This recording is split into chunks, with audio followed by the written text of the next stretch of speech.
It's your turn.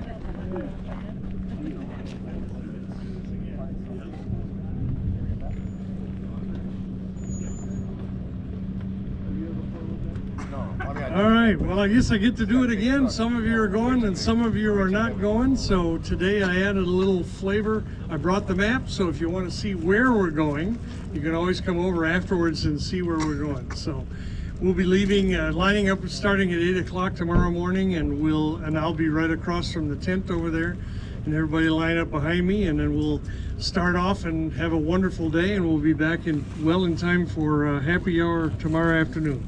So we're basically going to head down to the mountains down there by Cunningham Peak and head west between the two mountain ranges, and we're going to end up all the way over at the river, at the Colorado River, for a lunch on the Colorado River, so everybody will have fun.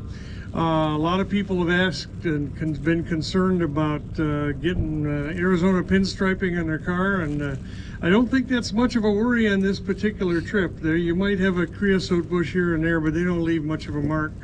And other than that, this is a fairly well-traveled road. There's one little dicey spot we'll get to leading to the first hill, but other than that, it's pretty good ride. Nobody's going to wreck up their vehicle, I don't think.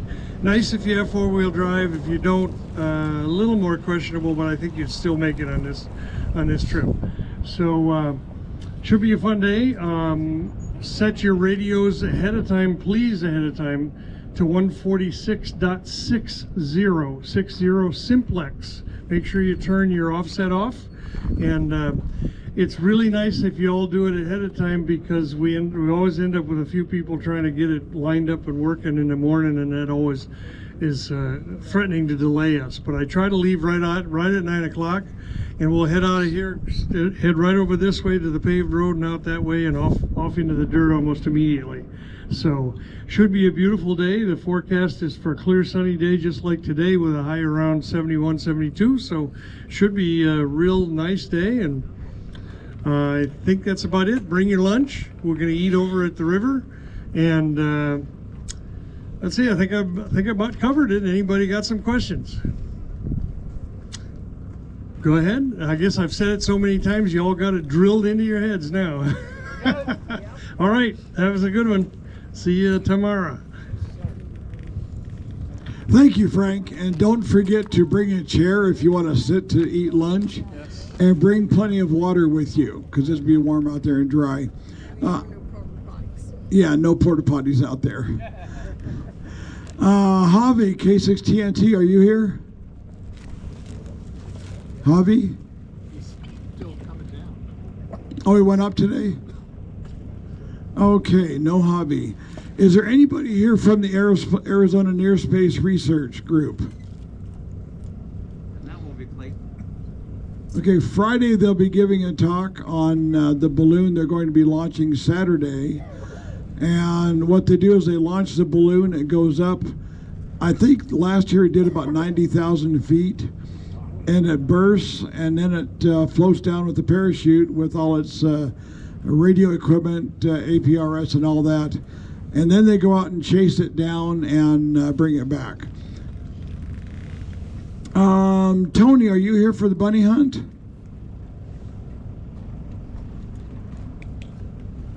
Gordo, are you here? I'm here. Gordo, you here? Come on up. I'm ready.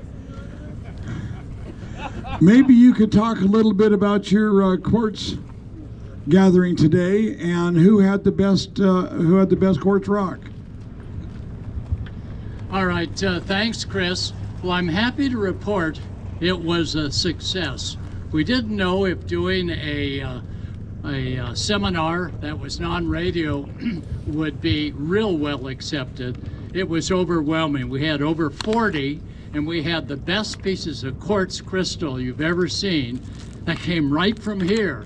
Not up at the swap meets for sale, but I mean right here, including one beautiful quartz piece that was clear as a bell. So I'm happy to say we'll schedule this for next year, and we're looking for a real expert so you can tell us all about the different rocks and so on.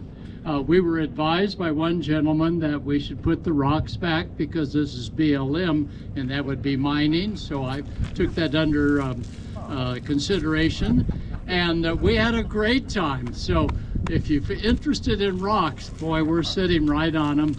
Tomorrow morning we'll be out here in the field with gold detectors, not detecting with metal detectors, but actually looking and seeing and finding about $100 worth of very old coins that will be buried soon. And now here's Chris and Lynn. Thank you, Gordo. Do you remember who it was that had the best rock? They all did. I've got a prize for the best one. Well, most everybody got a prize. Oh, everybody got a prize. Okay.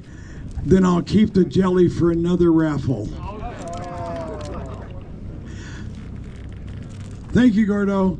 And tomorrow, Gordo's looking for gold. We'll be at Area 3, not Area 2. That's been a change. Robert for WM7X testing, come on up.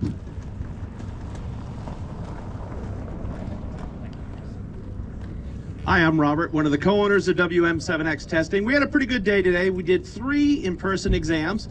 We got to welcome a new technician and a new extra. Yes. And we had another gentleman who took a shot at it, fell just a little bit short, but he did so well. I know he's going to knock it out of the park before the end of the week. Online testing, we welcomed 8 new technicians to the hobby today. So that's 8 new people when the FCC finishes processing their stuff that you're going to be able to talk to. So it was a good day for us overall. And we hope that if anybody here wants to upgrade their license or come find out more about being a VE, remote or important, come over and say hello. We'd love to see you. If you're just curious about how testing works, especially with this new remote testing, come over and check it out. It's pretty interesting. So thank you very much, Chris. Thank you, Robert. Next we have Ernie, K1NI. Ernie? On his way.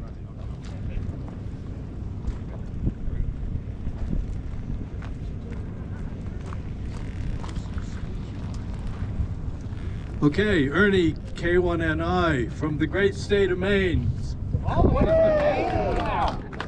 A bunch of years ago, my wife Beth and I, K1XK, were living in New Mexico at 8,000 feet above sea level.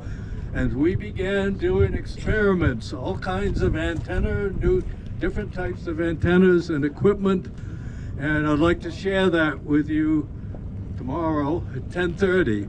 Those of you who are not out in the desert running around. So come on by. I feel that I can present to you a whole new experience of understanding the whole electromagnetic spectrum, not just what ham radio does, but there's a great deal of potential for hams in the future. Thank you. All right. I hate that I'm going to miss it. Thank you, Ernie. Me too. Come on. The last thing I have on my list for today, the next to the last thing, Lynn, you want to talk about Pet Parade?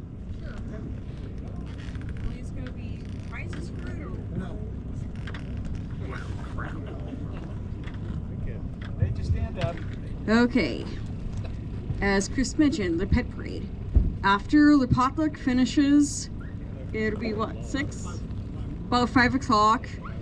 Everyone who wants to display their pet, be it meowing, be it living or artificial, please bring their pets. We would love to have them. The judging will be by who gets the highest applause. But please, everyone who has a pet, please bring them. We would love to introduce them to the rest of the crowd. And so that's what I gotta say. Back to the rest of the guys. Okay, and I do have an applause meter, so we'll be able to check the decibels on each one of the pets. Kevin, our webmaster, sent me a message a little while ago. Kevin's been our webmaster since 2018. And he's done a wonderful job for us.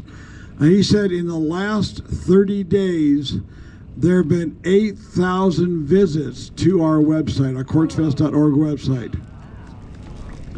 Just this past week, there's been 3,000 visits to the website, so that's pretty good.